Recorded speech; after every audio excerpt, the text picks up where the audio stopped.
Hey there, thought I'd give you a small message about what I see happening in 2019 for the property industry and the property market in general. Now, I know there's a lot of doom and gloom that has been said over the last year, last 6 months really, and even more in particular last 3 months, where they've seen changes in pricing in Sydney in particular from somewhere between 5 to 15% depending on where you want to buy. Now, in those areas, the 15% drops are in high-end areas. We're talking properties that are worth, $3 to $8 million. Now, those 15% drops, in its all likeliness, is because it's an area of the market that's not highly sought after.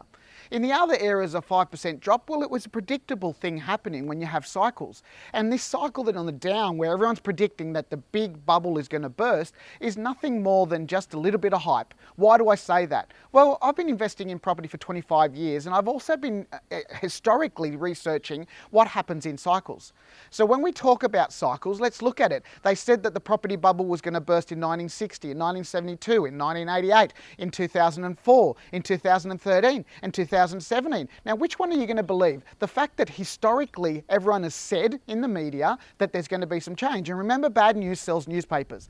Don't go and use the newspapers or the news as something that you do. That's why I don't watch TV. It's why I don't read newspapers. I actually do my research and find out what I believe is going to happen. Days on the market is the biggest indicator that a property cycle is decreasing or increasing. As the days on the market start to drop down, you've got a strengthening market. Now, Sydney and Melbourne aren't the only market in Australia. I haven't personally invested in Melbourne or in Sydney for the last 4 to 5 years. Why? Because I knew that there was a property market turnaround that was going to happen in those areas. Am I looking at Sydney and Melbourne now? Yes, I am, because we'll be researching to make sure that in the next 6 months to 8 months that we actually start to invest, to start to purchase in those areas. Why have I been interested in other areas in Australia for the last 2 or 3 years? Because I've seen cycles change. Now, if you want to work off different cycles, you've got a 16-year cycle, you've got an 8-year cycle, and you've got a 20-year cycle. Regionally, I believe that is the biggest potential for you to be able to go out and make some great cash flow.